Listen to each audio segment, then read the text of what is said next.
Hello, hello. Happy Turkey Day, everyone. I'm currently filming this on Turkey Day. Now, even though I might not look like it, I am a personal banker. And let me tell you, brother, as a somewhat young, like 21-year-old trying to get this job, it was really complicated. Not complicated per se, but let's just say I submitted 30 applications to this place in the span of 2 to 3 years. To this bank specifically. I was trying to get in as anything, as a teller, a banker, hell, a manager for some reason. I really didn't care what I got in as long as I got in. And I kind of want to break this video down into two parts. The main part is going to be the day-to-day life of a banker per se. And the first part will be how I even got the job, because it was a journey, man. Just even thinking about it makes me so upset. And just so y'all don't think I'm lying, dog, here's the evidence. I wasn't pulling this out of my behind. This time frame, I was so dedicated and so firm on getting into this company, bro.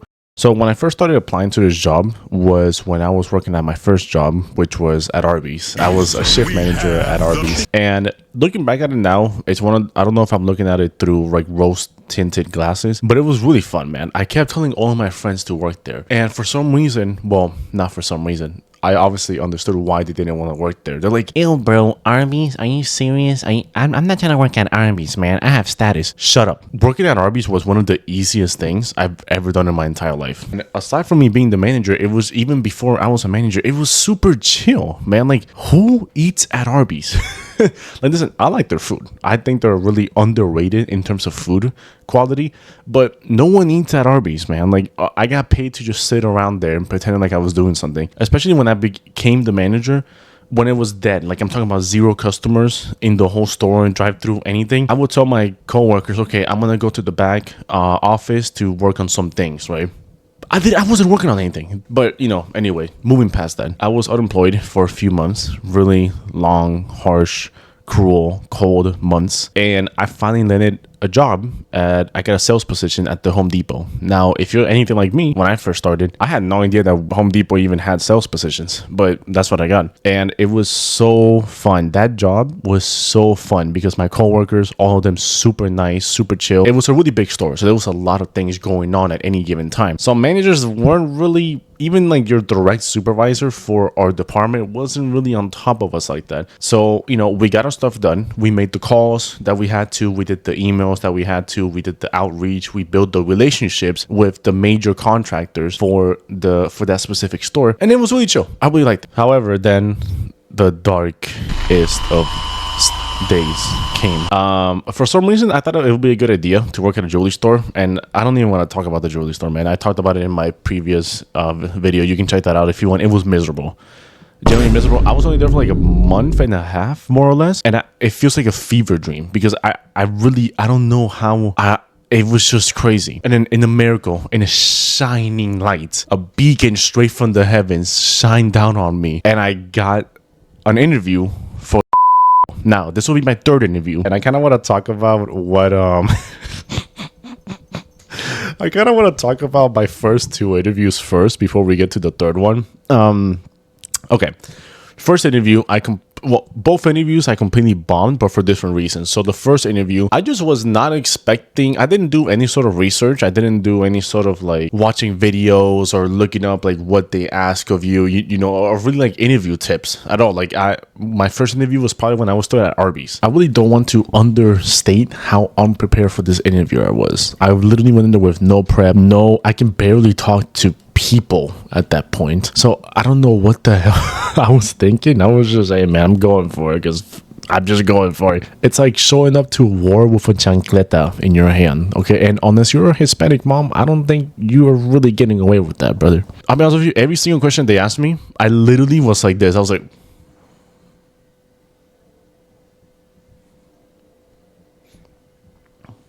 and then I would answer because I just had no idea. I was not prepared for any of the questions that they were about to ask me. The second time, I went into that ready and really confident. I really went in there confident because this second interview was like around like a year later. So this was working at the Home Depot sales. So I already got, a bit more talkative, a bit more comfortable in maneuvering through conversations. So I went in there really confident. I'll be honest with you. And I was really upset because It was one question that they completely stomped me in. Well, that I stomped myself in. Honestly, that's completely my fault. They asked me, why did you leave your previous role?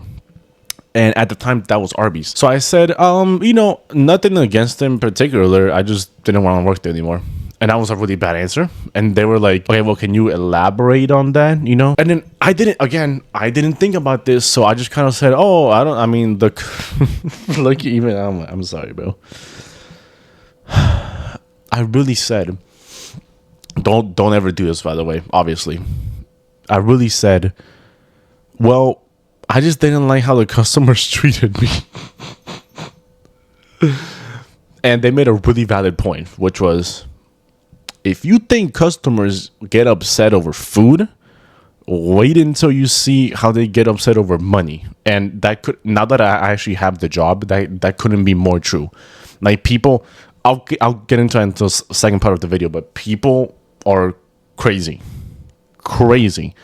Not crazy, but they just really, like, we're dealing with money here. Okay, so and people completely lose their minds when we have to follow standard procedure and we have to deny customer service or explain why we can't help them right now. They have to come back later. They lose their minds. So then right after she said that, I was like, yeah, I'm not getting this job. And I was really upset on myself because I didn't get the third interview after like a year and a half or so again. So it was just applying. Anytime anything came up, teller, banker, janitor, it didn't matter. I was just trying to get in the door because I knew that I could perform well in that role. I just may not necessarily have the kind of credentials or experience to back that up at that time. So third interview came, man, and it's like the stars aligned. The stars, just everything, just again, Moses parted the Red Sea or something. I don't know. I don't know much about religious lore, to be honest with you. So I completely nailed the third interview, to be honest with you. Like, I thought about everything that I could possibly think about, and I'll be honest with you guys. On the way there, I was having like a mini panic attack because I was really like, man, if I don't get this job, like, I don't know what I'm gonna do, because I've been wanting this job for years now, and I've done so much research. I really feel comfortable now in maneuvering through conversations and like looking confident, making a good first impression to people. Because the relationships that I built, for example, at the Home Depot with the contractors there were really solid. So I really didn't know how it was gonna work out if I didn't get this job. I would have been extremely, down. I don't even know what I would have done. I really need you to understand how I was this close to losing it. Listen, I'm not the type to ever quit on anything. I would rather keep trying over and over again rather than quit. And for half a second,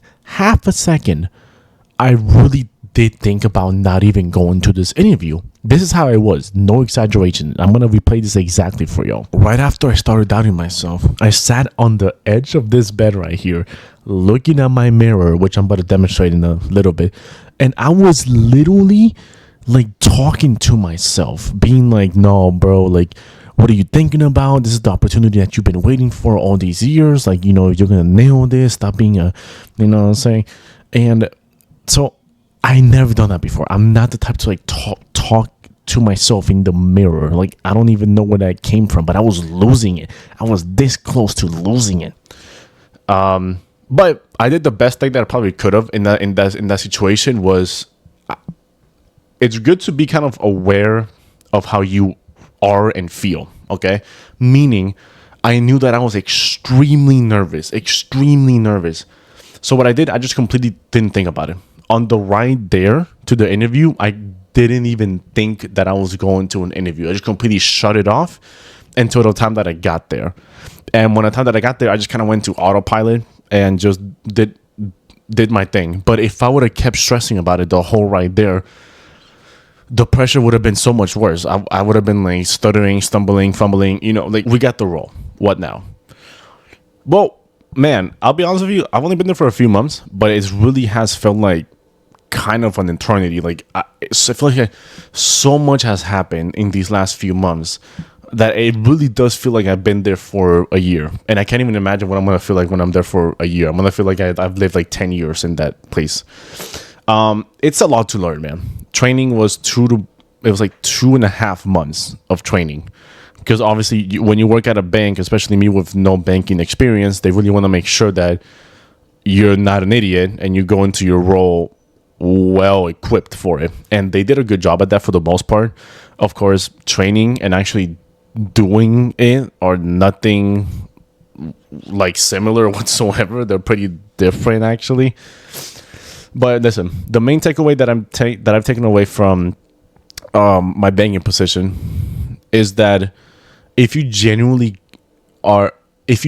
care about helping your customers, your clients, whatever we want to call them, and you're well knowledgeable on the products and services that we offer, you will do just fine. So if you're maybe a future banker, or you're interested in going down this route, if you genuinely care about the people that you're interacting with, and you're at least somewhat financially savvy, but the products and services that we offer and how to present them to customers, you'll be good, man. I'm telling you, it's another thing I want to point out is that you have to be really confident. I'm training a new coworker right now for the same position that I have, and I noticed that when he talks to customers, he can be sometimes timid, sometimes very reserved, very like, okay, well, how can we help you with today? Oh, okay. Do you think that this product might benefit you? Like, no, like you have to, and it is something that I've told him, by the way, and I really like the new coworker. You can tell that he's really wants to get everything right, make sure he's doing everything correct to help out the team. So that's why I told him this.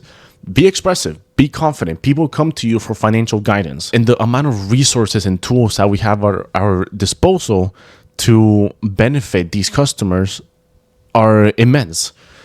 And you can really make a big difference in the customer's financial situation just by simply being knowledgeable of the products and services that we offer. And obviously, the more you do that, the more you excel in your role as a banker. Now, it's not all sunshine and rainbows. As I talked about before, man, the amount of customers that are, my manager, like the head manager, gets the worst of it by far, because anytime there's any sort of issue, she's the one that has to step up and respond to the customer. This is probably the best thing that I can really appreciate about my job. In a lot of customer service jobs like the Home Depot, or especially like Arby's, like fast food type jobs, you can be following a certain policy or procedure that you've been told to follow. The customer says, I want to talk to your manager. The manager will come in and sometimes just blatantly just be like, okay, we'll make an exception this one time, whatever, because the manager's not trying to deal with it. At a bank, if you follow your procedures, if you follow what your manager says, you will not have that problem, because I'm personally happy. I'm glad when a difficult customer I'm talking with wants to talk to the manager, because I'll be like, yeah, bro, yeah, let me go get the manager right now. I'll get it for you right now, right this second. Just give me 1 second. Let me just go get her right now. I know that she's gonna back me up in what I'm saying, because it's what she's telling me to follow before. There's no exceptions. Actually, that's a lie. Sometimes, like very rarely, I've seen it one or two exceptions being made, but those times, it wasn't such a big deal to the point where the customer, is being super difficult. People need to realize, if you come into a bank with a respectful attitude towards the people working there, we will generally try to help you out in every way we can. We're here to help you. That's our job. We're here to help you in your financial situation, status, whatever you might be in. We don't judge. We really listen. Everyone's financial situation is different. We're not going to make fun of you if you come in looking for like help with debt or debt relief. That's not what we care about. We care about helping you. So when people come in the bank off rip, I've literally talked to people that have walked in the bank, like after like 5 seconds of walking in, they already have an attitude. For what? What's the purpose? We're trying to help you, and you're trying to like walk over us. It's silly. It's silly, man. So to kind of wrap this up, working at a bank has been really challenging, but in a fun way for me. If you're not that, listen, I can definitely see people with no experience in banking. If you don't have a tough skin and you don't feel like, you're up for the challenge that much, I can definitely see some people just kind of giving up after, a few months or so. But for me, I'm going to keep working here for as long as I can. I really plan on moving up in the company. because I really like what I do, man. Sure, it definitely has its downsides. There's a lot of as I talked about, like tedious, like detailed oriented, kind of unnecessary stuff that we do, but it is what it is. That's the same with any job that you're gonna get, right? So yeah, I just kind of want to talk to you about this. Let me know in the comments, man, if you're interested in becoming a banker or going down this route, or maybe, you know, if you have taken a really long time to get to a specific role or job. Let me know how it's felt afterwards, because for me, I can tell you it's felt kind of surreal. I honestly, at one point in time, I really didn't even think that I was ever gonna get this job, just because I've been applying for it for so long, and I kept failing and failing and failing and failing. But this goes to show, if you put in the work, if you don't give up, you really can do really anything you set your mind to. It doesn't matter what it is. So with that, my name is Aria, and peace out.